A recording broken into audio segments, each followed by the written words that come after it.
পরে কাঁদবে যারে যার উম্মতের কান্ডার নবী রহমতের ভান্ডার উম্মতের কান্ডার নবী যাইয়া দেখো মদিনাতে কান্দে নবী দিনে রাইতে যাইয়া দেখো মদিনাতে কান্দে নবী দিনে রাইতে মাফ করিয়ে দাও গো খুদা উম্মত গুনাহগার মাফ করিয়ে দাও গো খুদা উম্মত গুনাহগার উম্মতের কান্ডার নবী রহমতের ভান্ডার উম্মতের কান্ডার নবী নবী বিনে রোজ হাসরে কে করিবে পার নবী বিনে কে করিবে পার উম্মতের কান্ডার নবী রহমতের ভান্ডার উম্মতের কান্ডার নবী। তাই বাবারা ভাইয়েরা, যে নবীর উম্মতের এই সুযোগ সুবিধা আল্লাহ দিয়েছেন, এই নবীর উম্মত হইতে রাজি আছেন?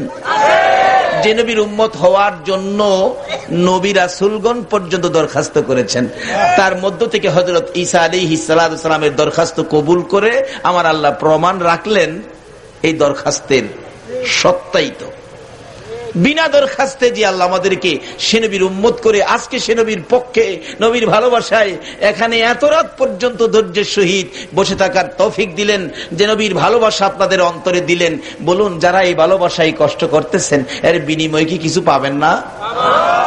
যা আল্লাহ তো গুনাহ মাফ দিল, এখন খালি আল্লাহর দেওয়া বাজেটেই যাবেন না নবীর কিছু নিবেন? নবী কি উম্মতের কিছু দিতে পারে? এখনো পারে? আল্লাহু আকবার বলুন। এখনো কিভাবে পারে বাস্তবে আসুন। নবীজির এক আশেক নবীজির রওজা পাকের পাশে পড়ে থাকে, এটা কোন দলের আলেমের অস্বীকার করার ক্ষমতা নাই। রওজার পাশে পড়ে থাকে আর কান্দে, নবী গো আপনি না খাওয়াইলে আমি খাইতাম না। একদিন স্বপ্নে নবীজি বলতেছেন, এই পাগল, আমার সোলাই কি এখন রান্না হয়? তোরে খাওয়াইতাম। আশেক বলতেছেন, রান্না টান্না বুঝি না। কি রান্না টান্না বুঝি না, আপনি না খাওয়াইলে মইরা যাবো, খাইতাম না। নবী তো উম্মতের দরুদি নবী, কি করব, পেটের খিদা একবারে দুর্বল হয়ে গেছে। একদিন রাত্রে স্বপ্নে দেখে নবীজি আইনা 2টা রুটি দিছে। সুবহানাল্লাহ, আসতে কইলেন? তাহলে উম্মতের এখনো কিছু দেওয়ার ক্ষমতা আমার নবীর।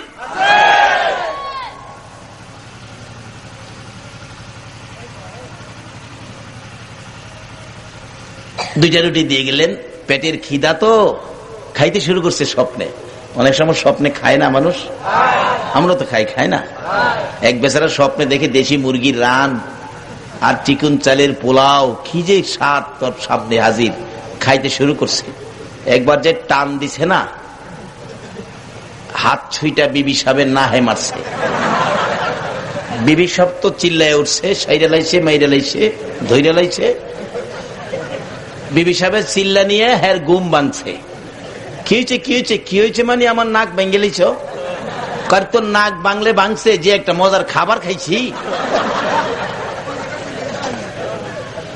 বিবি সাহেব হাই হাই আমারে পাশে রেখে তুমি একা খাইছো? খাউন্ডা দেখি কিছু নি আছে, বাতি জ্বালাইছে, কুপি বাতি আছে না, বাতি জ্বালাইছে। বাতি জ্বালাইয়া দেহে তার স্বামীর মুখে খাতা সিরা মুহ দিয়াতে রাখছে। স্বপ্নে মুরগির রান খাইলে কি খাতা ছাড়া আর কিছু পাইবেন? আমাদের স্বপ্ন সিরা খাতা। আর নবীজির যে স্বপ্ন, এটা কি স্বপ্ন না বাস্তব? ওই নবীর আশেক বলেন, আমি খাইতে খাইতে 1.5 রুটি খাইলাম, অর্ধেক রুটি হাতে, ঘুম ভেঙে গেছে। ঘুম থেকে উঠে জাগ্রত হইয়া দেখি আল্লাহর কসম, নবীর দেওয়া 2 রুটির অর্ধেক রুটি এখনো আমার হাতের মধ্যে আছে।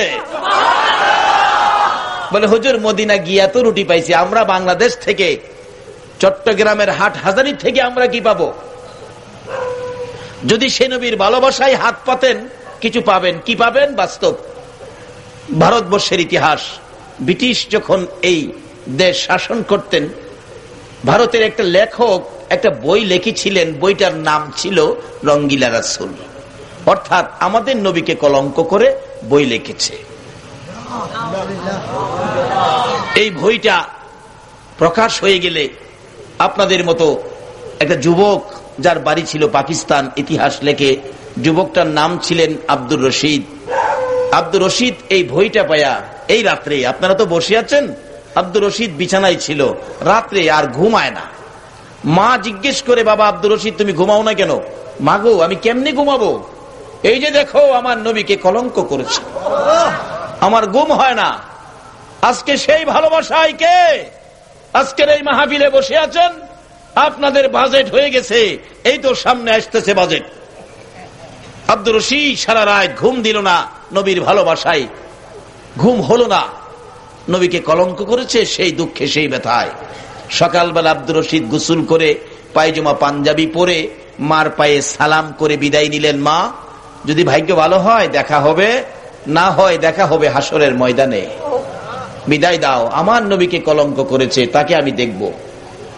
ভারতে ঢুকলেন, জিজ্ঞেস করে বই লেখকের বাড়িটা কোনটা, ব্রিটিশের ইতিহাস। একজন দেখাইলেন সামনের বড় বাড়িটা, ডাকতেছে, বাড়িতে আছেন? বাড়িওয়ালা, আছি। এই বই আপনি লেখছেন? হ্যাঁ। এদিকে আসেন। বাবারে, আমার নবীরে কলঙ্ক করে বইটা লিখলেন, নবী তো কোনোদিন কারো ক্ষতি করে না, বলুন আপনার কি ক্ষতি করেছে নবীজি?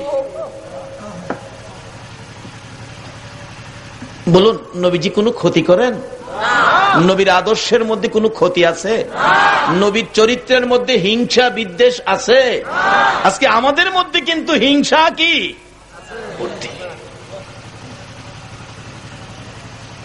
তাহলে বোঝা গেল সুরত হলে কি হবে, এই রূপগুলি যদি দূর করতে না পারি, তাহলে সত্যিকার অর্থে আমরা নবীর আশেক হইতে পারবো না।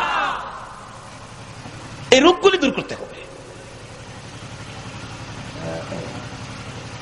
নবীর আদর্শ কি ছিল? ও বাবা, ছাত্র সোনার ভাইরা, আজকে তোমাদের আদর্শের প্রতি আমরা তাকিয়ে আছি। তোমরা নবীর আদর্শ দিয়ে শুধু বাংলাদেশ নয়, সমস্ত পৃথিবী তোমরা জয় করতে হবে। রক্কার আদর্শ দিয়ে নয়, তোমাদের আদর্শে যেন মানুষ রাসূলের ভালোবাসার দিকে ঝাঁপিয়ে আসে।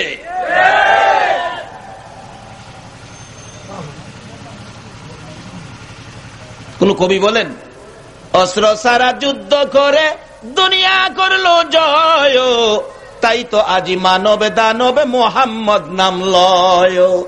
অস্ত্র সারা যুদ্ধ করে দুনিয়া করলো জয়, তাই তো আজি মানব দানব মোহাম্মদ নাম লয়। নবীর যুদ্ধ ছিল ভালোবাসার যুদ্ধ, আদর্শের যুদ্ধ, চরিত্রের যুদ্ধ। আমরা সেই আদর্শ নিয়ে মানুষের পাশে যাব, এই নবীর ভালোবাসা বুঝাবো। রাজি আছেন?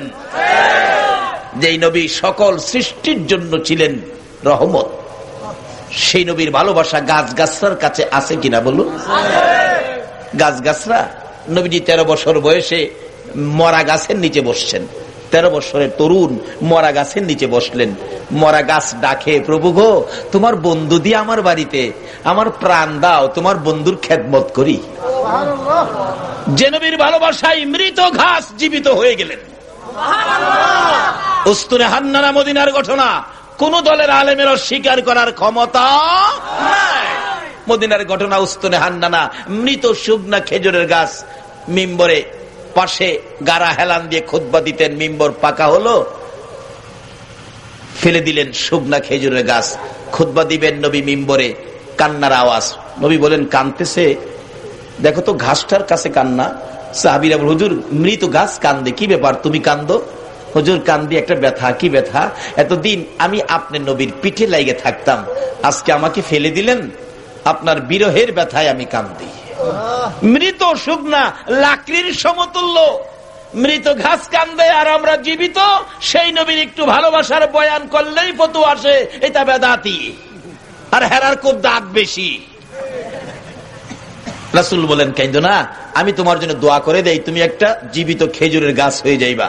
খেজুরের গাছ বলেন, না হুজুর, এই দোয়া চাই না, শোনো, কিয়ামত পর্যন্ত হায়াত পাইবা।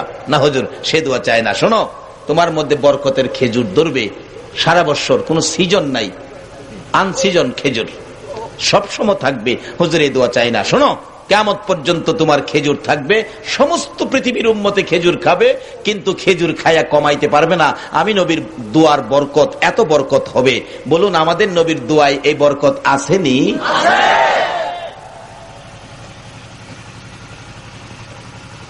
উস্তুনে হান্নানা, খেজুরের গাছ, মৃত শুকনা গাছ বলে, হুজুর এ দোয়া চাই না। তাই তুমি কোন দোয়া চাও?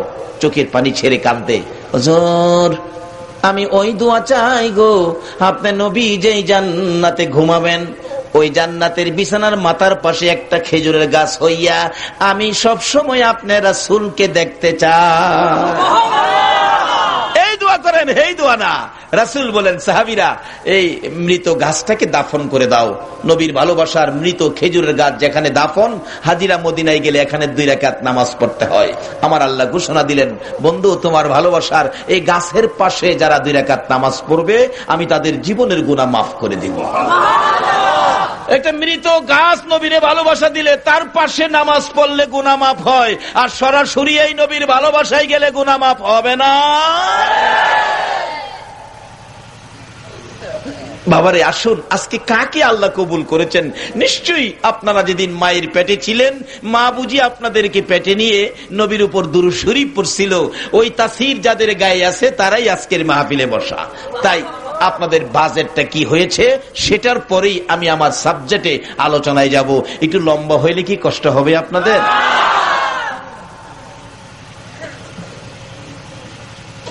রাত্রে কষ্ট করে পাইতেছেন কি সেটা বলতেছি, বাস্তব। আল্লাহ তো গুনাহ মাফ দিলেন, নবীর জন্য কষ্ট করলাম, নবী কি দিবেন এটাও জানা দরকার না? এবার আব্দুর রশিদ ডাকতেছে, আসো, আমার নবী তো কোনোদিন কারো ক্ষতি করে না, কেন নবীকে কলঙ্ক করলেন? আচ্ছা, নবী কি কোনোদিন কারো ক্ষতি করে? আপনার ছোট সময় একটা বই পড়ছেন না, ছোটকালে এক দুষ্ট বুড়ির কাহিনী? এই বইটা কি পড়ছেন? বুড়ি কি করত? যেই পথ দিয়ে রাসূল চলতো, এই পথের মধ্যে কি দিয়ে রাখতো? কাঁটা দিয়ে রাখতো। আর নবীজির পায়ে কাঁটাগুলি ফুটলে বুড়ি কি করত?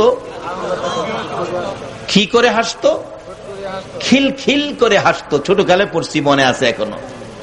তো একদিন দেখে পথে কাঁটা নাই, বরঞ্চ খুশি হওয়ার কথা যে আল্লাহ এই দুষ্ট বুড়ি নাই, রাস্তায় কাঁটা নাই, বাইচা গেছি। কিন্তু নবীজি খুব কষ্ট পাইতেছেন। হাই হাই, বুড়ি আমারে কষ্ট দিয়া খুশি হইতো, আজকে বুড়ি নাই, ব্যাপারটা কি? নিশ্চয়ই বুড়ির কোনো অসুবিধা। কোন নবীর পক্ষে আমরা? কোন নবীর পক্ষে আমার আল্লাহ? কোন নবীর পক্ষটা জান্নাতি পক্ষ? বুড়ি যা যে নবীরে কষ্ট দিতেন। ও ছাত্র সেনার ভাইরা, আসো, তোমাদের আদর্শ এটা আমরা চাই। বুড়ি কষ্ট দিতেন, রাস্তায় নাই। নবীজি ভাবতেছেন নিশ্চয়ই বুড়ির কোনো অসুবিধা আছে। নবীজি দুষ্ট বুড়ির বাড়িতে গেলেন, যায়া দেখে বুড়ি অসুস্থ হয়ে গেছে। নবী নিজে এত দুশ্মনী করেন, তারপরও নবী নিজে বুড়ির খেদমত করতে শুরু করলেন। আবু জাহেল একবার নবীজিকে দুনিয়ার থেকে চিরবিদায় করে দেওয়ার জন্য যে পথে নবী রাত্রে চলেন, রাস্তার মধ্যে গর্ত করছে। সারা রাত গর্ত করে আবু জাহেল গর্তের উপর পাতালতা দিয়ে রাখছে। নবীজি গর্তের ভিতরে পড়ে গেলে কাউরে জানাবে না, সেই মাটি দিয়ে দিবে। এটা আবু জাহেলের ধারণা। বলুন, হ্যার ধারণাই কি পুরা হইব? আমাদের নবীর পক্ষে আছেন কে?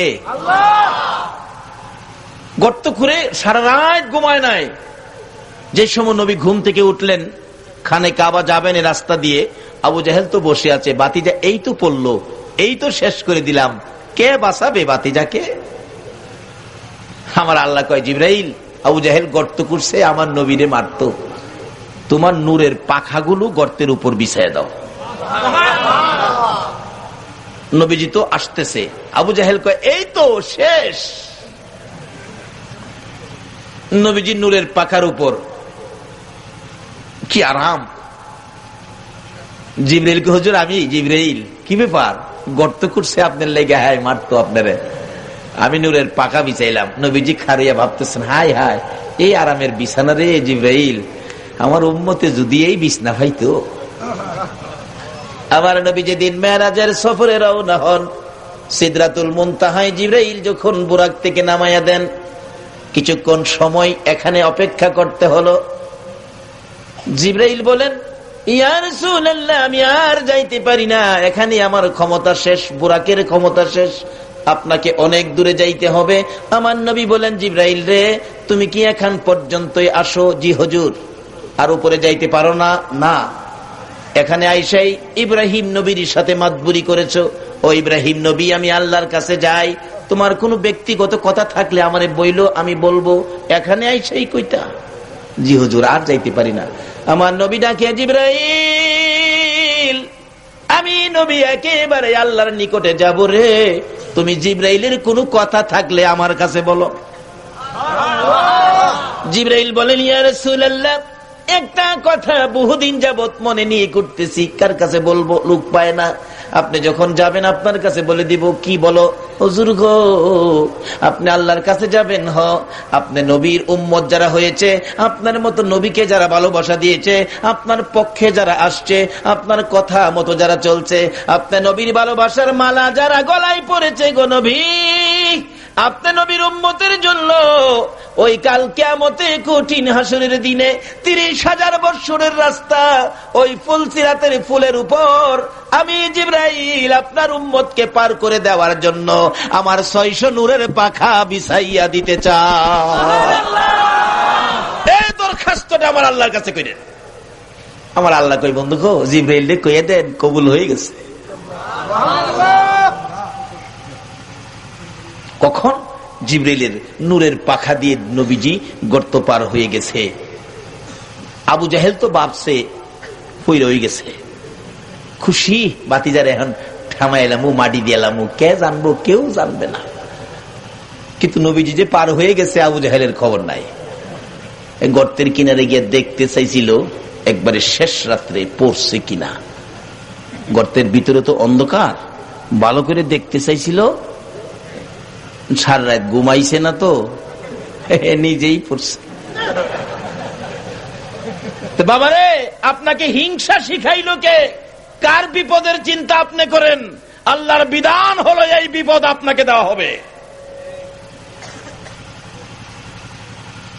নবীর আদর্শে আসুন, নবীরে চিনুন, নবীর পক্ষে আসুন, একটা কায়িক যেন নবীর কথার বাইরে না যায়।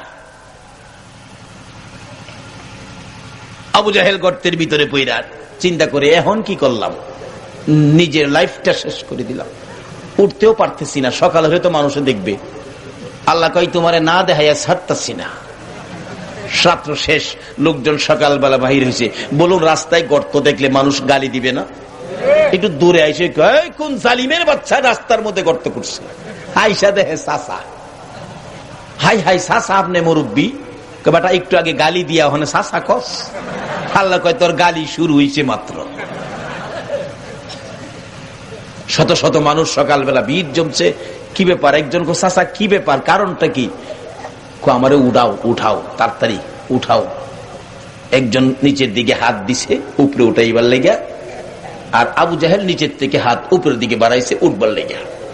আল্লাহ কয়, জিবরাইল, আমার নবীর নিয়ে হায় যা করছে, এই হাত যেন একসাথে না মিলে, আদাত বাকি লেখা থাও। কয়াত বাকি?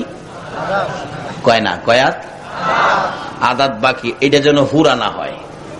অনেক সময় দেখেন দোকানদাররা দোকানে লেখা রাখে আজ নগদ কাল বাকি। এক বেচারা পেটের খিদা, বাচ্চারা কান্দে, 1 কেজি চাউল আনতে গেছে, টাকা নাই, বাকি আনবো, দেখে লেখা আজ নগদ কাল বাকি। আজকে কোন রকম কাটাইয়া সকাল সকাল কালকা বাকিটা নেব। কালকাও যায় দেখে কি লেখা, আচ্ছা এই বাকি জীবনে নগদ হইব। আমার আল্লাহ কয়, জিবরাইল, আদাত বাকি, আদাত। আল্লাহু আকবার বলুন। বলুন, আমার আল্লাহ আবু জাহেলের পক্ষে না আমার নবীর পক্ষে? আর যারা নবীর পক্ষে থাকবে আল্লাহও তাদের পক্ষে আছে। বাস্তবে আসুন, আজকে নবীর আশিকদের কোনো বিপদ হবেও না।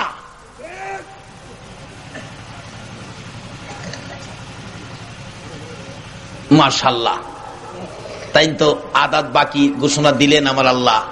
উপর থেকে হাত বাড়াইছে, নিচের থেকে আবু জাহেল মিলে না কতটুকুন জায়গা আদাত। আবু জাহেল নিচের থেকে ডাকে, আরে ব্যাককলের ব্যাককল বল, এক হাত রশি দিলেই হয়, দিছে এক হাত রশি। আল্লাহ কো জিবরাইল, প্রভু গো আদাত ঠিক আছে, এই 2 হাত রশি দে, দিছে 2 হাত। আল্লাহ জিগায়, জিবরাইল আদাত ঠিক আছে, 10 হাত দে, এরপরও আদাত। কিতাব লেখে দিতে দিতে 70 গজ, 70 গজে 140 হাত, 140 হাত রশি দেওয়ার পরেও আদাত আর পুরা হয় না। কার? নবীর দুশ্মনের। বলুন কার? আর যদি এই নবীর সাথে ভালোবাসা থাকে, আদাত শর্ট হইলেও পুরা করে দিবে কে? তার বাস্তব বদরের ইতিহাস। 2টা বাচ্চা বদরের যুদ্ধে আবু জাহেল আইছে নবীজিরে মারতে। 2টা বাচ্চা মাজার মুআব্বিস মার কাছে যায়, কান্দে, মা গো আমার নবীরে বলে মারতে আইছে, মা বিদায় দাও, আমরা 2 ভাই যুদ্ধে যাব, নবীর দুশ্মন আবু জাহেলের আমরা শেষ কিরালাম। পিচ্ছি বাচ্চা। এই মন মানসিকতা বুঝি আপনাদেরও আছে, বিদায় আপনারা বসে আছেন। এই নবীর ভালোবাসায় আরো ঘন্টাখানি সময় দিতে রাজি আছেন তো, নাকি আবার যাইবেন গা? যান গা। এই নবীর উম্মত বেশি দরকার নাই, 313 জন হইলেই হয়।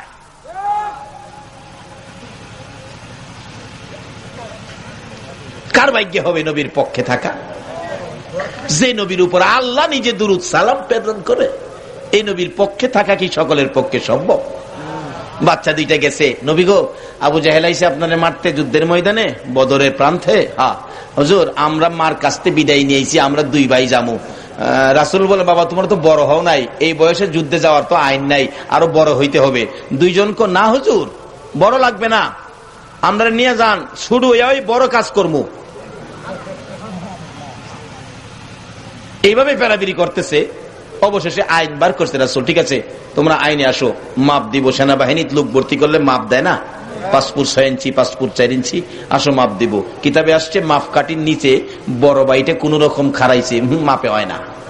অবশেষে নবীর ভালোবাসা কত দেখেন, যুদ্ধের ময়দানে মরতেও পারে, এরপরে পায়ের আঙ্গুলিতে ভর দিয়ে মাথা একেবারে কোন রকম, কিতাবে লেখে মাথার চুলটা আঙ্গুলে ভর করে একটু লাগছে। ইয়া রাসূলুল্লাহ দেখেন, নবী গো দেখেন মাপে হয়ে গেছি। রাসূল হাসতেছে, ঠিক আছে লেখো। ছোট ভাই রাখে, তুমি আসো, বড়লাই কোন রকম, ছোটলা কি হইব? আদাত বাকি। কদুর বাকি? এই ভাইলা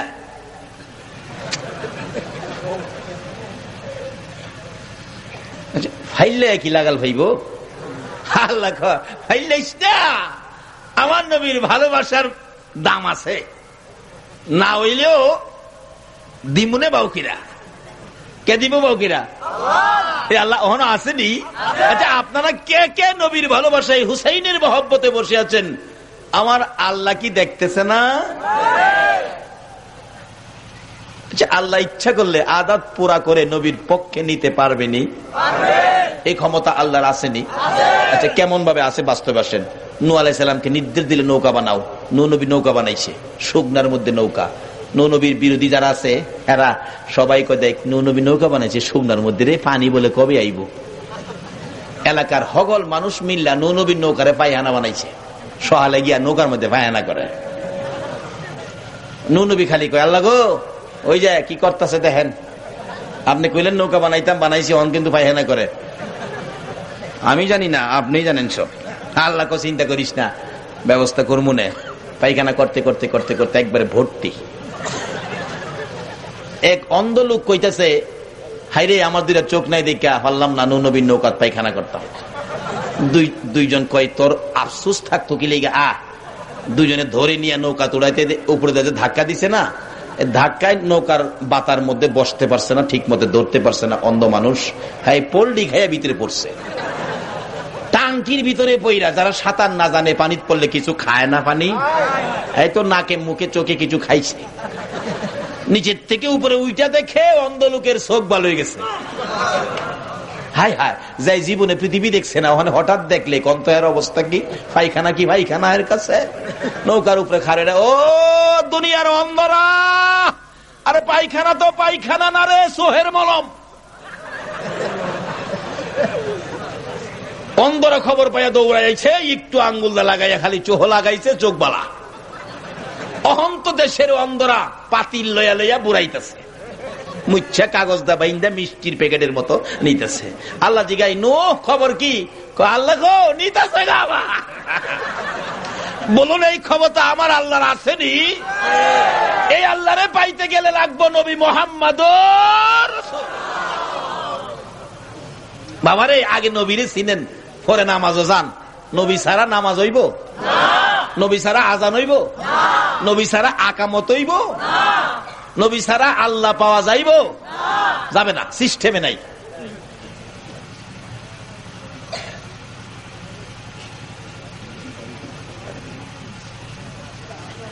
নিতে নিতে যে যেই রোগের নিয়তে নেয়, রোগ ভালো দা।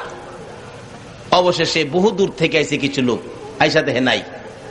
আল্লাহ কয়, নো কি খবর? নিচে গা তো, কিন্তু গন্ধ রইছে। আল্লাহ কয়, গন্ধ দূর করতেছে। দূরের থেকে দেখে নাই, ওষুধ নাই। পরে পানি দিয়া মরাইয়া পরিষ্কার করে পানি লইছে, অহন রোগ ভালো হয়। 7 বার ধুয়াইয়া পরিষ্কার করে দিছে, অহন রোগ ভালো হয়। বলুন এই সিস্টেম কে করলেন? নবীর আশেক 2টা বাচ্চা যুদ্ধে যাবে, আল্লাহ কি হেন সিস্টেম করতে পারে না? আল্লাহ কয়, চিন্তা করিস না হুজুর, মাফে তো হই না, মাফে তো হই না। নবীজি কয়, তুমি পরে যাইবা, বড় হয়ে লও। আল্লাহ কয়, মাফে না হইলেও মহব্বতে হইছস, আদাত বাকি পুরা করব। কিভাবে? নবীর আশেক তো। আল্লাহ কয়, বাচ্চার ভিতরে বুদ্ধি ঘুরাইয়া দিলেন, বেটা তুই কস না, নবী গো বড় বাইরে লম্বা দেখে নিচ্ছেন, শক্তি কিন্তু আমার বেশি। সুবহানাল্লাহ কর। আরে নবীর প্রেমের পাগল যারা প্রেম খেলা খেলে, বলুন নবীর প্রেমের, নবীর প্রেমে ওয়াজ করনি দন্ত দেয় ফেলে, নবীর প্রেমে ওয়াজ করনি দন্ত দেয় ফেলে, নবীর প্রেমের পাগল যারা প্রেম খেলা খেলে। হাইরে নবীর প্রেমের পাগল, হানজালা পাগল ছিল, নবীর প্রেমে জীবন দিল। হানজালা পাগল, নবীর প্রেমে জীবন দিল। গোসল করাইলো তারে ফেরেশতার দলে, গোসল করাইলো তারে ফেরেশতার দলে। নবীর প্রেমের পাগল যারা প্রেম খেলা খেলে। হাইরে নবীর প্রেমের। এবার ডাকতেছে, হুজুর বড় ভাই লম্বা দিকে নিছেন, এই সিস্টেমটা কে দিতেছে? আল্লাহ আসেনি হনো? বড় ভাই লম্বা দেখে নিচ্ছেন, আমার নিলেন না। শক্তি কিন্তু বড় ভাইয়ের চেয়ে আমার শরীরে বেশি। বিশ্বাস না হয় বড় ভাইয়ের লোক আমার কুস্তি লাগাই দেন। সিস্টেম কে করতেছে? এই সিস্টেমই আজকে আপনারা নবীর ভালোবাসায় হুসাইনের স্মরণের মাহফিলে বসাইছে। এতে বোঝা যায় আল্লাহ সিস্টেম করে জান্নাতে নিব।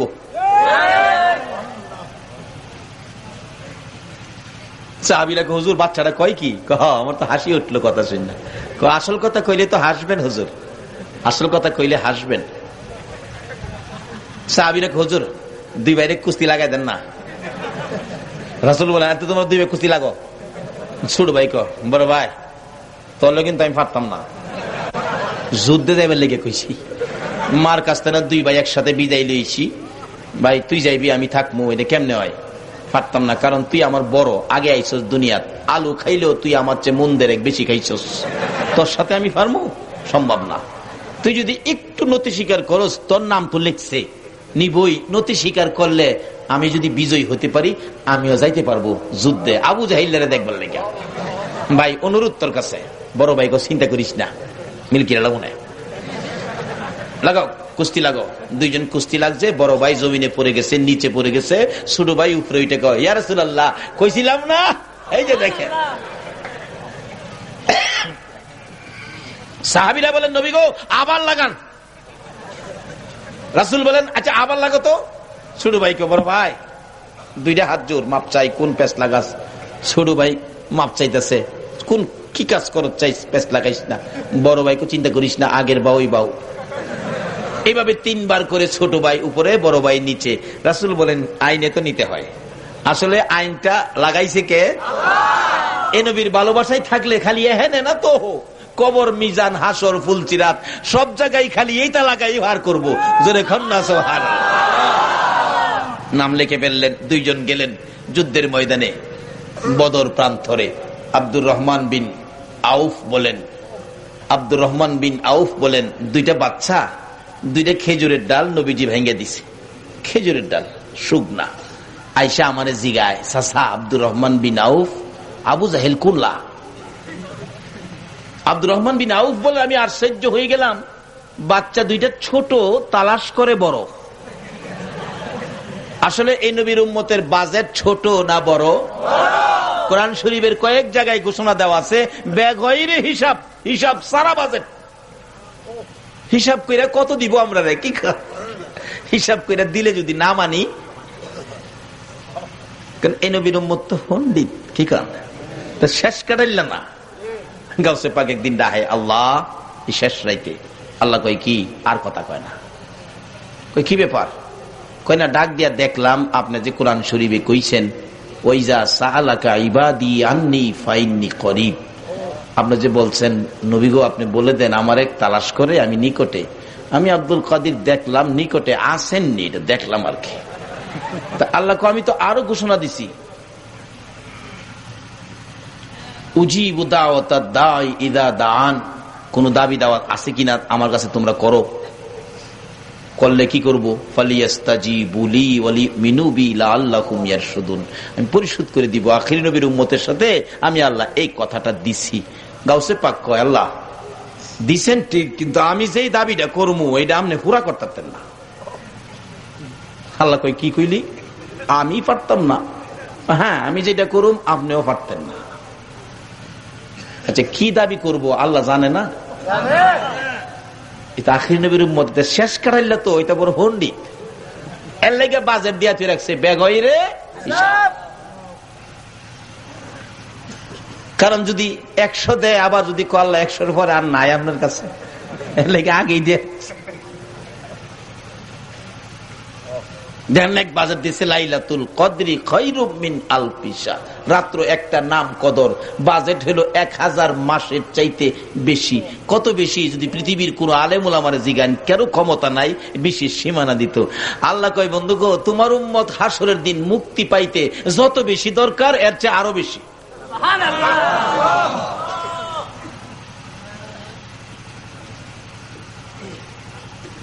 কি বাজেট দে? গাউসে পাক কয় আল্লাহ কইছেন দাবি করলে পুরা করবেন, কইছেন জানি, কিন্তু আমি যেটা দাবি করব পুরা করতেন না। আরে কও কি? হ্যাঁ, আচ্ছা কি দাবি করবা কও? তাহলে আমার নবী বানাই দিলেন,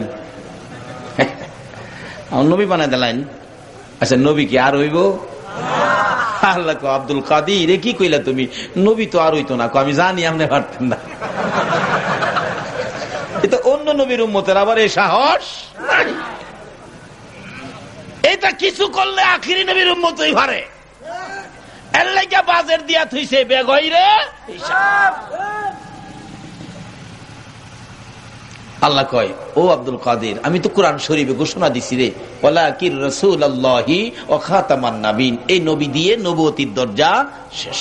আমার নবীও বলে ফেলেছে আনা খাতামুন নাবিয়িন লা নাবিয়্যা বাদি, আমি শেষ, তুমি আমার পর নবী আসবে না। ক্ষমতা আছে রে, আইনে নাই। কারণ এইটাই তো কইছি আমি, আইনে নাই দেখি কইছি। আব্দুল কাদির দরখাস্ত করছো, যেটা বিফল যেতে পারে না, এটা ছাড়া অন্য কি করবি কথা এলে আমি আব্দুল কাদির কাদরিয়া তরিকায় থাইকা যারা তোমারে ডাকবো হেরারে মাফ করে দাও। এটা পারি, যাও কাদরিয়া তরিকার সবাই আমি মাফ করে দিলাম, যাও। এটা মহব্বত, প্রেম, ভালোবাসার খেলা। যাই হোক, যাই না ওদিকে, আমার আল্লাহর ক্ষমতা আসেনি বলুন? দুইজনে মিলে জিজ্ঞেস করে চাচা আব্দুর রহমান বিন আউফ, আবু জাহেল যে কয় সবচেয়ে বড় লাহিলা কুল্লা, আব্দুর রহমান বিন আউফ কয় নবীর সাহাবী, আমি আশ্চর্য হয়ে গেছি, 2টা বাচ্চা খেজুরের ডাল লইয়া বিচারে বড়রারে দেখাই দিচ্ছে ওই যে কাফেরদের ভিতরে খাড়া গোড়ার উপরে বসা, এই এলা হলো আবু জাহেল। দুইটা বাচ্চা একটা দৌড় মারছে, যাইয়া ওই বাচ্চা দুইটা আবু জাহেলের একবারে কাছে সৈন্য, তার পক্ষের সৈন্যের ভিতরে ঢুকিয়া আবু জাহেলের গোড়ার নিচে গিয়ে খারিয়ে দেহে লাগাল হয় না। কিতাব লেখে আবু জাহেলের গোড়ার তুলনায় বাচ্চা দুইটা এত ছোট ছিল, গোড়ার নিচে দিয়া আইতো যাইতো, মাথাটা পর্যন্ত হেডে লাগে না। দুইজনে পরামর্শ করে, ভাই হেরে নামাই কেমনে? ছোট ভাই কো, আমি তো লাগাল ভাইতামই না, তুমি তো কিছু লম্বাছো, তুমি রেডি হও, আমি হেরে বাও করি। এই নিচে নামেন, সুবহানাল্লাহ কইতেন না? আবু জাহেল নিচে চাইয়া দেয় খেজুরের ডাল, দুইটা বাচ্চা ডাহে নিচে নাম্বার লেগে, হায় হাসে, বেশি একটা সুবিধা লাগতেছে না আর কি। বড়টা ডাহে নামো না, হাসে। শুরুটা ডাহে আবার, এই নামবে নাকি নামাবো? নবীর পক্ষের লোক, এই নবীর পক্ষে থাকতে রাজি আছেন তো? খেজুরের ডালের পাওয়ার কত এই নবীর পক্ষে গেলে? দেহে নামে না। পরে ছোট ভাইকে, ভাই হ্যাঁ এমনি নামতো না, নামান লাগবো। গুড়ার ফাও আঘাত শুরু করছে খেজুরের ডাল দিয়া, গুড়ার ফাও বাঁধছে, হ্যাঁ জমিনও ফুটছে, দুই ভাই খেজুরের ডাল দা মারতেছে। আবু জাহেল চিল্লায়, কে কই আসোস, আমার অবস্থা টাইট। আবু জাহেলের ছেলে আকরামা দৌড়াইছে, বাবারে মারতেছে তো। আয়া হাসে, আব্বা আপনি কোন কি, দুইটা বাচ্চা খেজুরের ডাল, আর কোন আপনার টাইট?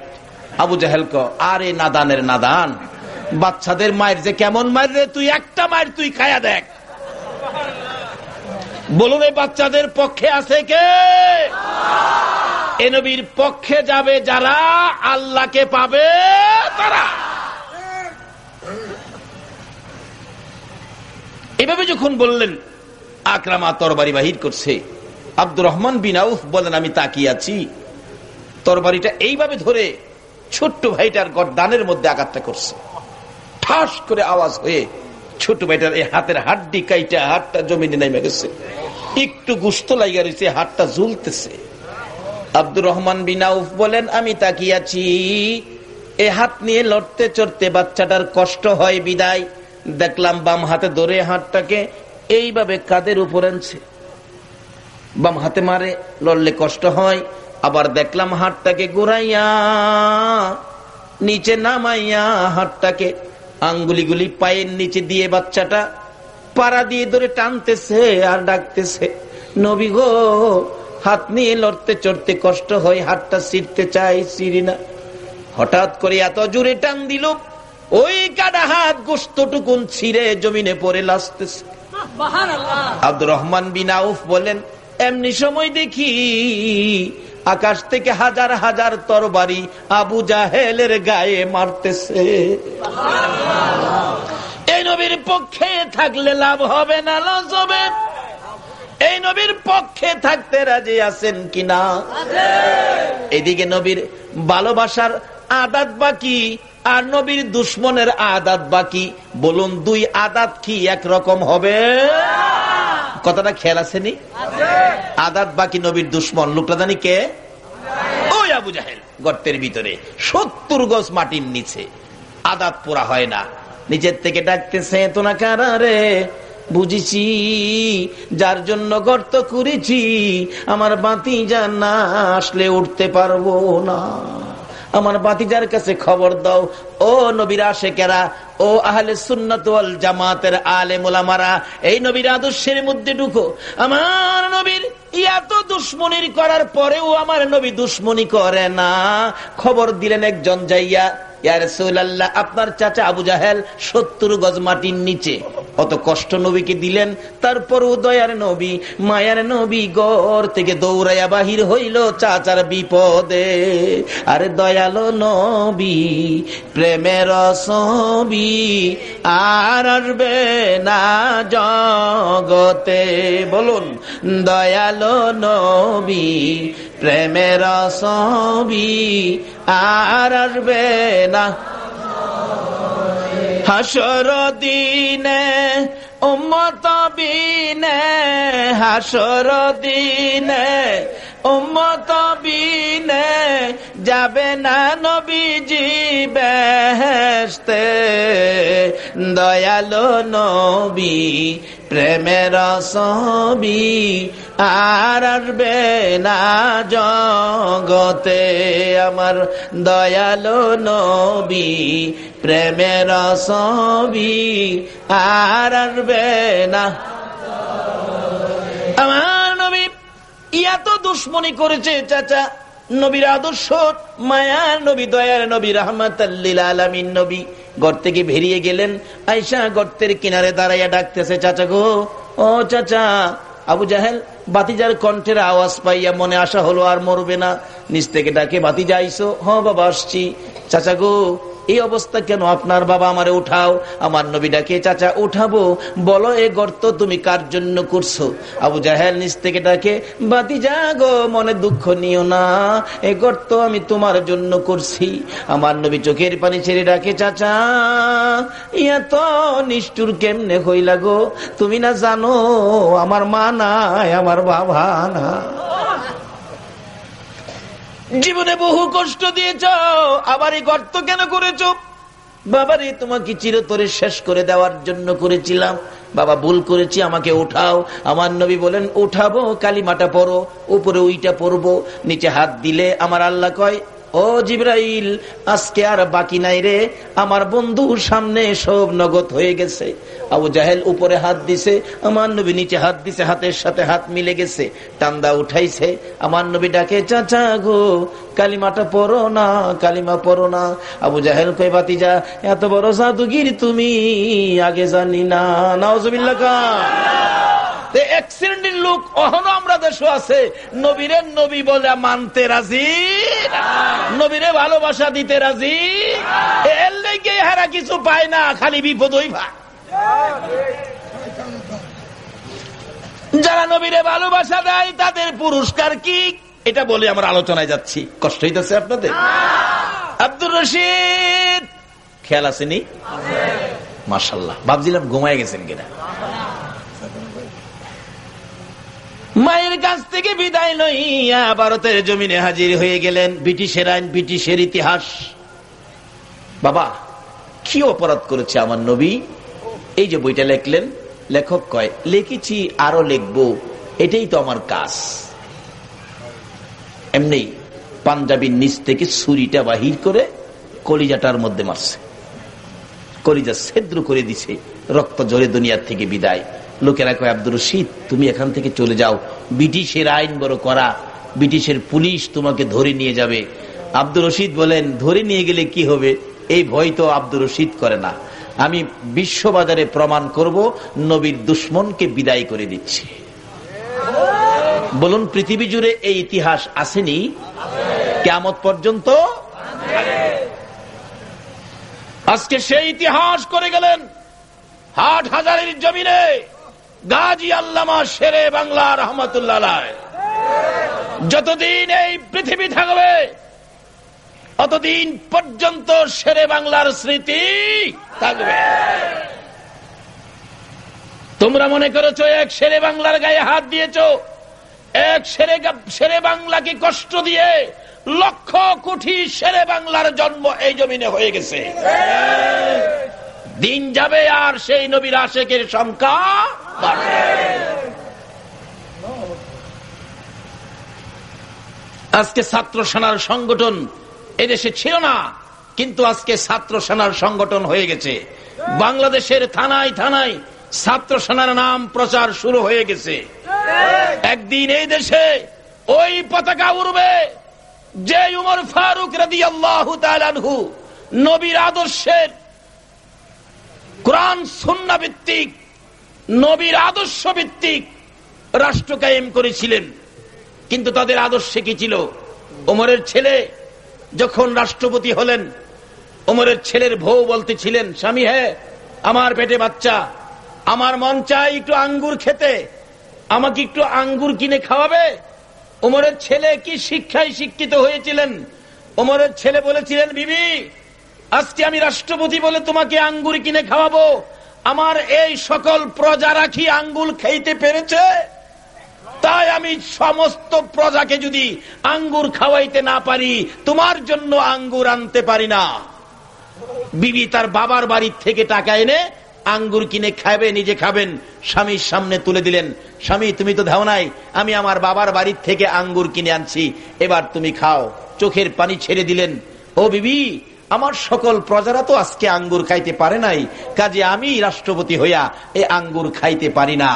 বলুন, এই আদর্শের রাজনীতি যদি এদেশে থাকতো, তাহলে কি নেতা নেত্রীর বাড়িতে রিলিফের টিন যাইতে পারত? আজকে সেই রাজনীতির দিকে এদেশের মানুষকে ধাবিত করুন। ছাত্র সেনার ভাইদেরকে বলছি, আজকে তোমাদের তিতিক্ষার সময় এসে গেছে। এদেশের সরল সোজা সাধারণ মানুষ আর কত নির্যাতিত হবে, আর কত কষ্ট ভোগ করবে। এদেশের মানুষকে রাহমাতুল্লিল আলামিনের ছায়ার নিচে তোমরা ঢুকিয়ে দাও।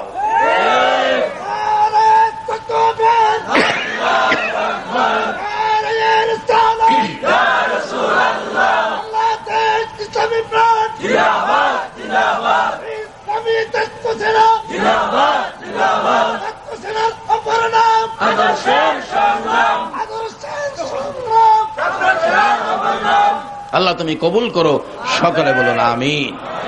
যাই হোক, যে শিক্ষা রাসূল দিয়ে গেছেন সাহাবায়ে কেরাম, সেই শিক্ষাই কাজ করেছেন। আমরা সেই শিক্ষাই কাজ করব, কারো স্বার্থে নয়, কারো খুশি করার জন্য নয়। আমাদের কাজ থাকবে আল্লাহ, আল্লাহ রাসূল খুশি করার জন্য। রাজি আছেন তো? বলতেছিলাম, ওদিকে যাই না, লম্বা হয়ে যাচ্ছে।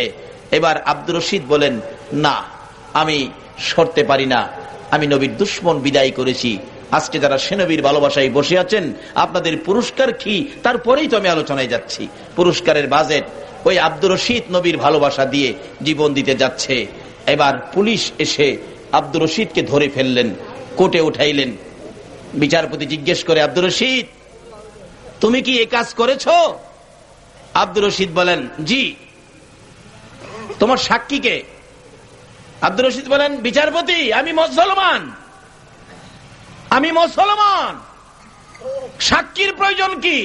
একটা কথা জেনে রাখেন, মুসলমান কোনদিন মিথ্যা কথা কয় না।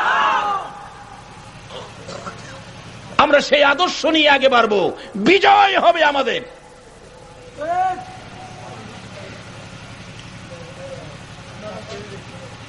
তখনকার কোর্টের অ্যাডভোকেট ছিলেন শেরে বাংলা একে ফজলুল হক। উনি বলতেছেন, মাননীয় বিচারপতি, ছেলেটা ব্রেন ডিফেক্ট, তাকে জিজ্ঞাসাবাদের সময় দেন। ঠিক আছে, নিয়ে যান। জিজ্ঞাসা করতেছেন, তুমি কি এটা এইভাবে বলতো, এইভাবে কেন বললা? তুমি বলবা যে এটা কে করছে আমি জানি না। আব্দুর রশিদ বলেন, স্যার, এই শিক্ষা দিয়েন না, আমি মুসলমান, মুসলমান কোনদিন মিথ্যা বলতে। তখনকার কোর্টের অ্যাডভোকেট ছিলেন শেরে বাংলা একে ফজলুল হক। উনি বলতেছেন, মাননীয় বিচারপতি, ছেলেটা ব্রেন ডিফেক্ট, তাকে জিজ্ঞাসাবাদের সময় দেন। ঠিক আছে, নিয়ে যান। জিজ্ঞাসা করতেছেন, তুমি কি এটা এইভাবে বলতো, এইভাবে কেন বললা? তুমি বলবা যে এটা কে করছে আমি জানি না। আব্দুর রশিদ বলেন, স্যার, এই শিক্ষা দিয়েন না, আমি মুসলমান, মুসলমান কোনদিন মিথ্যা বলতে পারে না। একের পরে 2 দিন 3 দিন পর্যন্ত তাকে বুঝাইলেন।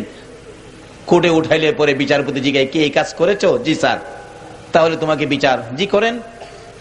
কি বিচার? কালকে তোমাকে সকাল 10:30টায় ফাঁসি দেওয়া হবে। আব্দুর রশিদ বলেন, দেন, আপত্তি নাই, কোনো কথা নাই। একটা কথা আছে, কি? যে মা আমি আব্দুর রশিদকে পেটে রাখছে নবীর দুশমন বিদায় করার জন্য, আমাকে একটা রাত্র যখন হায়াত আছে, বিচারপতি, এ রাত্রটা আমাকে সুযোগ দেন, আমি মায়ের পাশে একটা রাত্র ঘুমাম। যাও, তোমাকে সুযোগ দিলাম। দৌড়াইয়া বাড়িতে যাচ্ছে। বাড়ির কাছে যাইয়া শুনে মা কান্দে। প্রশ্ন করলেন, মা কেন কান্দো, ব্যাপার কি? মা ডাকে, আব্দুর রশিদ রে, কেন জানি আমার কলিজায় আগুন জ্বলতেছে। বলুন, সন্তানের বিপদ হইলে আগে জানে কে? মা কান্দে, আরে আব্দুর রশিদ, কেন জানি আমার কলিজায় আগুন জ্বলতেছে, ব্যাপার বুঝি না। আব্দুর রশিদ বলেন, মা গো, কান্নার কারণ গো, কলিজায় আগুন জ্বলার কারণ গো, তোমার আব্দুর রশিদ আগামী কালকে ফাঁসি হয়ে যাবে। বলো কি কারণ? আমি নবীর দুশমন দুনিয়ার থেকে বিদায় করেছি। তাই নাকি? হ্যাঁ, একটা রাত্র মা তোমার পাশে থাকবো, আসো বাবা। মা বিছানা করে চোখের পানি দিয়া সাজাইয়া বিছানা করে আব্দুর রশিদকে শোয়াইলেন।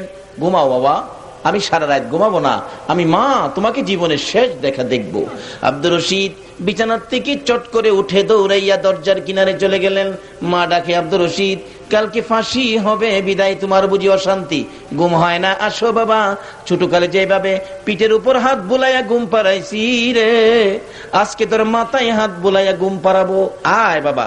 শুয়ে গেলেন, মাথায় হাত বুলাইতেছে, মা চোখের পানি ছেড়ে কাঁদতেছে। আবার চট করে উঠে দৌড়াইয়া দরজার কিনারে চলে গেলেন। মা ডাকে, আব্দুর রশিদ ঘুমাবি না রে, ঘুমাবি না, আমি মা জীবনের শেষ দেখা তোরে দেখবো, কালকে বিছানা খালি হয়ে যাবে, আজকে রাত্রেই তোমার শেষ রাত্র, ঘুমা রে বাবা, আমি মায়ের সামনে ঘুমা। আব্দুর রশিদ বলেন, মা গো আমি কেমনে ঘুমাবো? আমি যখন তোমার পাশে ঘুমাইতে যাই তুমি মাথায় হাত বোলাও ঘুম পাড়ানোর জন্য। মা গো আমি দরজার দিকে তাকাইয়া দেখি মদিনার কামলেওয়ালা নবী দাঁড়াইয়া দাঁড়াইয়া ডাকে,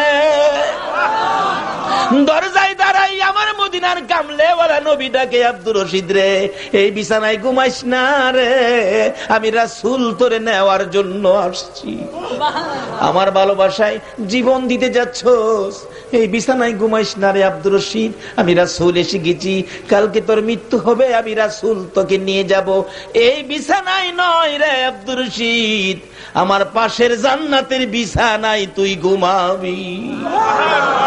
আমার মন বলে ওই নবীর ভালোবাসায় আজকে যারা মাহফিলে বসে আছো গো, আমার নবী তোমাদের জন্য ফুলসিরাতের কিনারে বসে থাকবে, তোমাদেরকে না লইয়া ফুলসিরাতের ফুল নবী পার হবে না।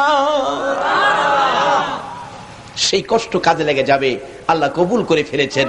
আসুন যেই সাবজেক্টের আলোচনা সেদিকে যাচ্ছি, আলোচনায় ঢুকছি মহব্বতে, একটু দুরূদ শরীফ পড়ুন, আমি আলোচনায় যাই। আল্লাহুম্মা সাল্লি আলা সাইয়্যিদিনা মুহাম্মাদ, আল্লাহুম্মা সাল্লি আলা সাইয়্যিদিনা মুহাম্মাদ নবী শাফিয়ানা মাওলা।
মাওলানা বালাগাল উলা বিকামালিহি কাশাফাদ দুজা বিজামালিহি হাসনাত জামিউ খিসালিহি সাল্লাল্লাহু।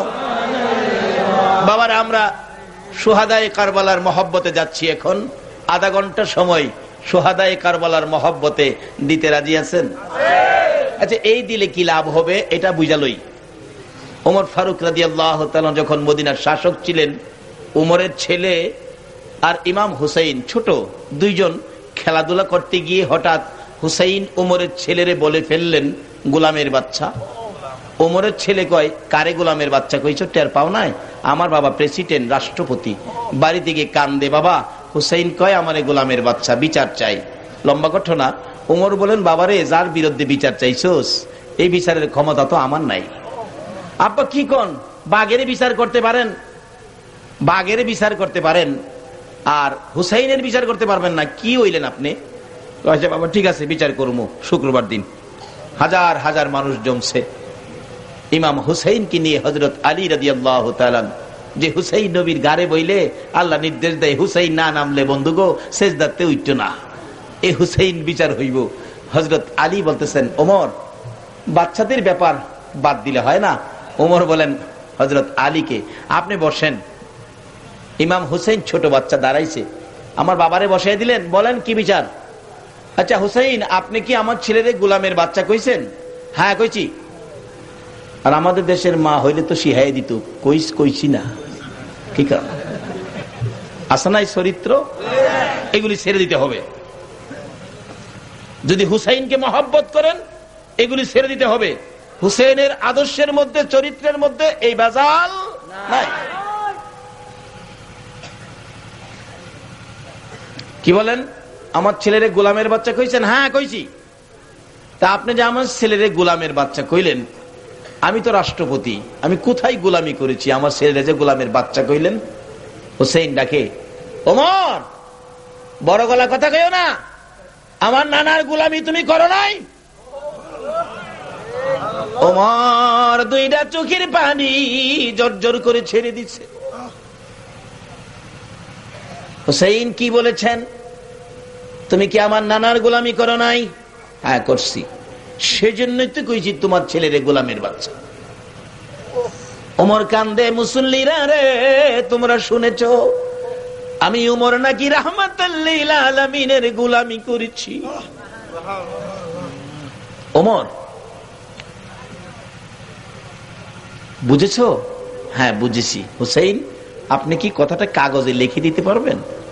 আমি যে নবীর গোলামি করেছি? হ্যাঁ পারবো, যেটা দেখছি এটা লিখে দিব। লিখে দিলেন, ওমর নানার গোলামি করেছে তাই ছেলেরে গালি দিছি গোলামের বাচ্চা। নিচেদা লিখছে ইমাম হুসাইন। ওমর বলেন কাগজটা নিয়ে আসেন, একজন নিয়ে আসেন। কাগজটা হাতে নিয়ে আসতেছে, ওমর চোখের পানি ছেড়ে কাঁদতেছে। ওমরের হাতে কাগজ পৌঁছলে কান্দে। ও মসজিদের নববীর মুসল্লিরা, ইমাম হুসাইন বলেছে আমি বলে নবীর গোলামি করেছি। আমি ওমর আর হাসর মিজান কবর ফুল সিরাত মৌতের ভয় করি না। আমি যখন মৃত্যুবরণ করি হুসাইনের লেখা কাগজ উসিলা বানাইয়া কবরও নিতে পারে। এ হুসাইনের ভালোবাসায় আধা ঘন্টা সময় উসিলা বানাইয়া বলুন আমরা কি মাফের আশা করতে পারি না?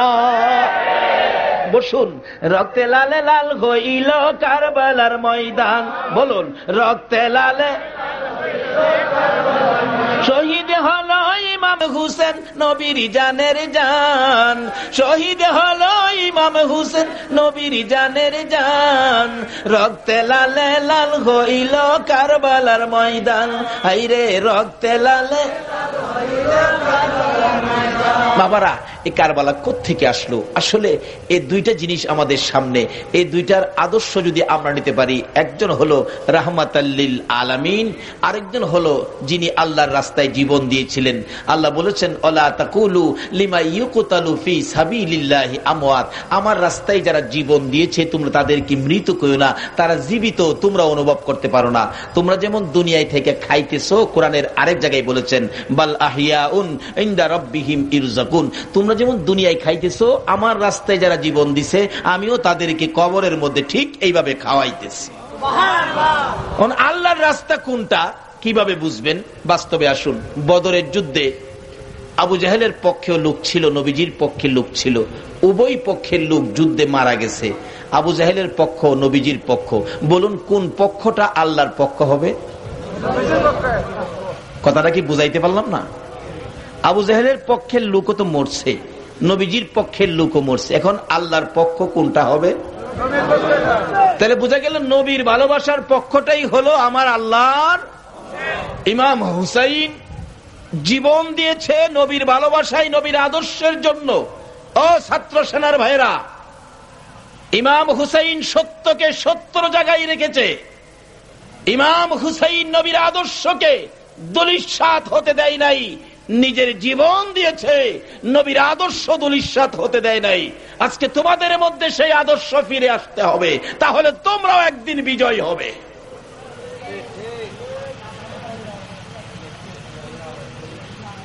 আজকে সেই হুসাইনের শুহাদায়ে কারবালার বিনিময় আমরা কি পেয়েছি?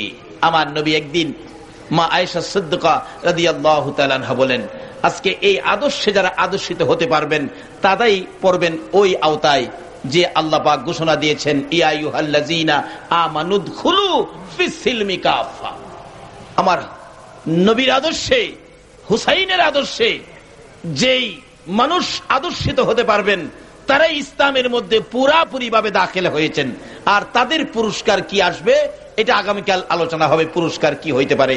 আজকের আলোচনা হলো হুসাইন রক্ত দেওয়ার পিছনে কারণটা কি, জীবন দেওয়ার পিছনে কারণটা কি, এইভাবে নির্মম ভাবে শহীদ হওয়ার পিছনে কারণটা কি। মা আয়েশা সিদ্দিকা বলেন, আমার নবী একদিন গভীর রাত্রে আমার পাশে ঘুমিয়েছিলেন, হঠাৎ দেখি নবীজি বিছানায় নাই। জিবরাইল এসে নবীজির কানের গোড়ায় মুখ দিয়ে বলছিলেন, নবী গো, এইভাবে ঘুমিয়ে থাকলে উম্মতের কান্না কোন সময় কাঁদবেন। আমার নবী ঘুম থেকে উঠে মা আয়েশাকেও ডাকে নাই। মদিনার ঘটনা, কানতে কানতে উম্মতি উম্মতি বলে মদিনার পাহাড়ের পর পাহাড়, পাহাড়ের পর পাহাড়, শেষ প্রান্তে নিরিবিলি বাবলা কাটার জংলার ভিতরে সেজদায় পড়ে নবীজি কাঁদতেছেন আপনার আমার জন্য। ফজরের নামাজের সময় মসজিদের নববীতে মুসল্লিরা অপেক্ষায়, রাসূল আসবেন, ইমামতি করবেন, কিন্তু আসতেছে না। হুজরাই খবর দিলে মা আয়েশা বলেন, রাসূল তো হুজরাই নাই। মসজিদে নববীতে দেখেন, মসজিদে নববীতে নাই। হায় হায়, কি হলো, ব্যাপার কি? সাহাবীরা ইতিম পাগল হয়ে গেলেন। ওই সমস্ত পাগলের মধ্যে কোনো বেদাত ফতোয়া দেয় নাই। আজকে আমাদের দেশের কিছু লোক এই নবীর শান ও মানে গেলেই ফতোয়া বেদাত। বুঝলাম না নবীজি হারার কি ক্ষতিটা করছে, অথচ 24 ঘন্টাই নবী এখনো মদিনায় শুয়া শুয়া উম্মতি উম্মতি বলে নবী কাঁদতেছে।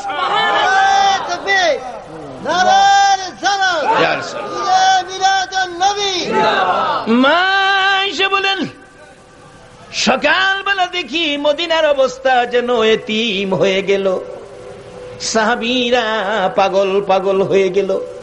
কারো চুলায় আগুন জ্বলে না, রান্না বাড়া বন্ধ হয়ে গেল।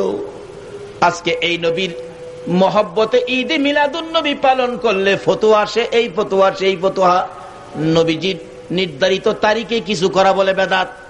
নবীজি রবিউল আউয়ালে আসছেন, নির্ধারিত তারিখে কিছু করলে বলে বেদাত। অথচ যারা বেদাত কয় তাদেরকে দেখবেন বড় বড় লোকের বাড়িতে ছেলের জন্মবার্ষিকী, বার্থডে অনুষ্ঠান, বড় বড় লোকের ছেলের জন্মবার্ষিকী, বার্থডে অনুষ্ঠানে নির্ধারিত তারিখে, বৈশাখ মাসের 2 তারিখে ছেলে হয়েছে, 2 তারিখে বার্থডে অনুষ্ঠান। ওই হুজুর দেখবেন তার বাড়িতে দাওয়াত খায়, পেট ভরে খায়, আবার 500 টাকা নোট পকেটে হাদিয়া নেয়। বেদাত হয় না। যেই রাসূল না হইলে জগৎ হইতো না, এই রাসূলের আগমনে কিছু করলে বেদাত হইয়া যায়। অথচ আবু বকর সিদ্দিক রাদিয়াল্লাহু তাআলা আনহু বলেছেন, নবীজির পয়দাইশের উপর রবিউল আউয়ালে নবীর জন্ম বৃত্তান্ত আলোচনা আনন্দের সহিত 1 দিরহাম পরিমাণ টাকাও যদি কেউ খরচ করে, আমি আবু বকর তাকে না লইয়া বেহেশতে যাব না। তারা এগুলি পড়ে কিন্তু মানে না। বলতেছিলাম, মা আয়েশা সিদ্দিকা বলেন, মদিনায় কারো চুলায় আগুন জ্বলে না, বেড়া বকরি দুম্বাগুলো পর্যন্ত নবী কোথায় খবর না পাইয়া গাছ পানিতে মুখ লাগায় না। লম্বা ঘটনা। একদিন পার হয়ে গেল, মার স্তনে শিশুরা পর্যন্ত মুখ লাগায় না। মা যদি প্রশ্ন করে, বাবা দুধ খাও না কেন, বাচ্চাগুলো ঠোঁট নাড়ায়, চোখের পানি ছেড়ে, এটাই যেন বলতে চাই, মা মা গো, রাসূলের খবর না পাওয়া পর্যন্ত জীবন দিব, দুধ খাবো না।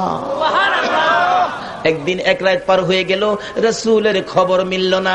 2 দিন 2 রাত পার হয়ে গেল, রাসূলের খবর মিলল না। 3 দিন যেদিন পার হয়ে বিকাল হয়ে গেলেন, আবু বকর ওমর না খাইয়া সাহাবীরা পাগল পাগল হইয়া ঘুরতেছে। যাইতে যাইতে যাইতে যাইতে পাহাড়ের পর পাহাড় পার হইয়া একটা নিরিবিলি রাস্তা দিয়ে চলছে। দেখে কতগুলো রাখাল বেড়া বকরি দুম্বাকে প্রহার করতেছে, মারধর করতেছে, এখান থেকে সরিয়ে নেওয়ার জন্য। আবু বকর ওমর দাঁড়িয়ে দেখে বেড়া বকরি দুম্বাগুলো মার খাই গো, পাহাড় সারে না। আবু বকর জিগাই, রাখালেরা রে, এইভাবে বেড়া বকরি দুম্বাগুলোকে কেন মারতেছো, প্রহার করতেছো? জিজ্ঞেস করেন, নাম কি তোমার? আমার নাম আবু বকর। পাশে কে? ওমর। ও আবু বকর, ওমর শুনো, কেন প্রহার করতেছি? আজকে 3 দিন হয়ে গেল। আবু বকর গো, একটা সোনার পুতুলের মতো একটা লোক ওই পাহাড়ের পাশে যাইয়া দেখো সেজদাই পড়ে রে আবু বকর, উম্মতি উম্মতি বলে কান্দে। আল্লাহর কসম করে বলি, আমাদের বেড়া বকরি দুম্বা গুলো রে আবু বকর ওই লোকটার দিকে তাকাইয়া তিল দিল পর্যন্ত কান্দে রে। ঘাস পানিতে মুখ দেয় না, তাই পাহাড় থেকে সরিয়ে নেওয়ার জন্য আঘাত করতেছি। বেড়া বকরি দুম্বা গুলো মার খাইতে রাজি রে, এই লোকটার কাছ থেকে যাইতে রাজি না। আবু বকর একটা চিৎকার মারলেন, ওমর, যে নবীর ভালোবাসায় বেড়া বকরি দুম্বা কান্দে রে, এই নবী আমাদের নবী ছাড়া কেউ না, চল রাসূলের পাশে যাই। আবু বকর ওমর দুইজন মিলে আমার নবীর সামনে যাইয়া দাঁড়িয়ে গেছে। যাইয়া দেখে নবী 3 দিন 3 রাত পার হয়ে যাবে, এখনো নবী উম্মতি উম্মতি বলে কান্দে। কেমনে গো এই নবীর লইয়া দুশ্মনী করো, কেমনে এই নবীর ভালোবাসার থেকে দূরে সরো। আবু বকর পাশে দাঁড়াইয়া সহ্য করতে পারতেছে না নবীর কান্না, ডাকতেছে, নবী গো আর কাঁদবেন না, বুঝিছি উম্মতের জন্য বুঝি কান্দেন। নবী গো সবাই ভুলে আসতে পারেন গো নবী, আমি আবু বকরকে তো ভুলার কথা না গো নবী। যেদিন মক্কা থেকে হিজরত করে মদিনায় যাবেন, আমাকে 6 মাস আগে ইঙ্গিত করেছিলেন হিজরত করতে হবে।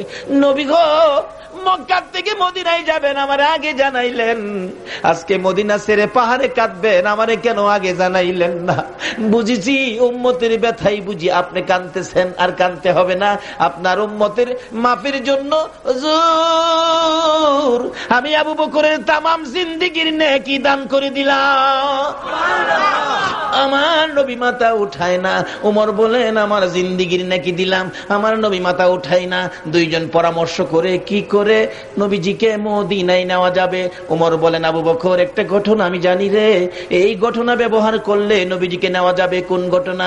এই আবু বকর, আমি একদিন দেখেছি নবীজি মসজিদে নববীর বারিন্দায় বসেছিলেন, কোত্থেকে জানি হাসাইন আর হুসাইন 2 ভাই দৌড়াই আসলেন, নানার গলায় ধরে ডাকে, নানা গো মদিনার ছেলেরা গোড়া দৌড়াই গো নানা, আমরা 2 ভাইকে একটা গোড়া কিনা দেন।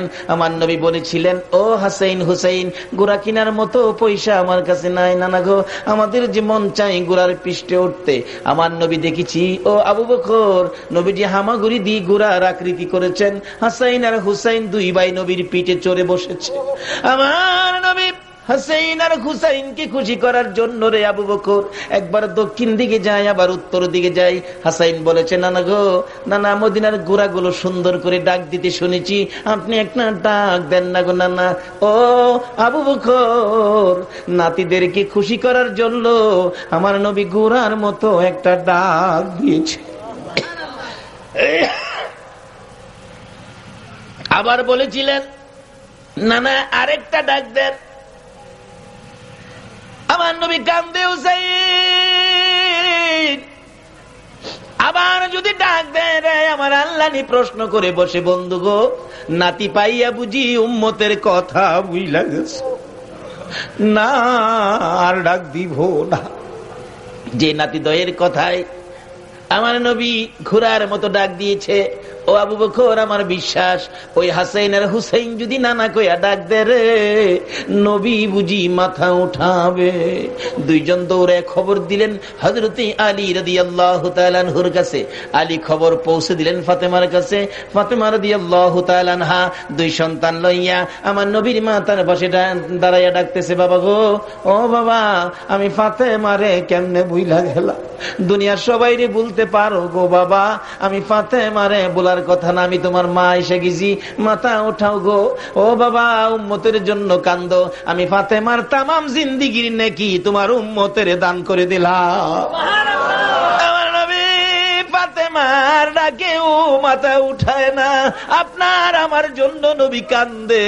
বলুন এই নবীরে ভালোবাসা দেওয়া দরকার আছে কিনা? যাই যাই বলুক, যাই যত রঙের ফতোয়াই দেখ, কোন কথাই মানবেন না, এই নবীর ভালোবাসায় আসেন। আল্লাহ কবুল করো, সকালে বলো না আমি। দয়ার নবী মায়ার নবী কান্দে। খাতুনে জান্নাত ফাতেমাতুজ জাহরা ডাকে, হাসাইন হুসাইন রে, তোরা 2 ভাই মিলে ডাক দে, তোদের ডাক সারা বুঝি আমার বাবা মাথা উঠাবে না। হাসাইন ডাকে একদিকে, নানা নানা গো সবাই রে বলতে পারো, আমরা কি বলতে পারো না? হুসাইন ডাকে, নানা গো সমস্ত পৃথিবী বলতে পারো, আমি হুসাইনকে তো বলতে পারো না। কথা কয় না, কানের কাছে মুখটা নিয়ে ডাকে, নানা নানা গো, ও নানা 3 দিন পর্যন্ত কিছু খাই নাই, আসো না তোমারে লইয়া খাবো। তারপরও নবী মাথা উঠায় না। খাতুনে জান্নাত ফাতেমা তো যার আকাশের দিকে তাকায়া কান্দে, মাবুদ গো আমার এতিম বাবারে আর কত কান্দাইবা, উম্মতি উম্মতি বলে আর কত কাঁদবে। মাবুদ তুমি বলে মায়ের দোয়া কবুল করো, আল্লাহু আকবার বলো। তুমি বলে মায়ের দোয়া কবুল করো গো, আমি মা হইয়া 2টা হাত বাড়াইলাম, আমার এতিম বাবার কান্না সহ্য করতে পারি না, 3 দিন পর্যন্ত না খাইয়া বাবা কান্দে। আমি মায়ের দোয়া কবুল করো, আমার এতিম বাবার উম্মতের নাজাতের জন্য আমার 2টা সোনার পুতুল হাসাইন আর হুসাইন কুরবানি দিয়ে দিলাম। ইয়া রাসূলুল্লাহ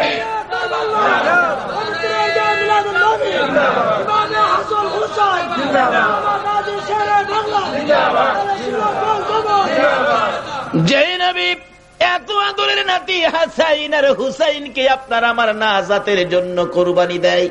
এই নবীর পক্ষে হুসাইনের পক্ষে আমাদের থাকা দরকার আছে কিনা? যারা থাকবে তারাই জান্নাতি হবে, যারা এই পক্ষে থাকবে তারাই পুরাপুরি ভাবে ইসলামের মধ্যে ঢুকলো। আর ওই রকম ব্যক্তিদেরকে আমার আল্লাহ সহজে মাফ করে দিবেন, আমার আল্লাহ সহজে জান্নাত দিয়ে দিবেন। আমার নবী কাঁদতেছে, জিবরাইল এসে ডাকে, নবী গো মাথা উঠান, আপনার হাসাইন হুসাইন আপনার উম্মতের কুরবানি কবুল হয়েছে, আপনার উম্মতের নাজাতের ফাইসালা হয়ে গেছে। যাদের জীবনের বিনিময় আমাদের নাজাতের ফাইসালা, এই হাসাইন আর হুসাইনকে মহব্বত করা আমাদের দরকার আছে কিনা?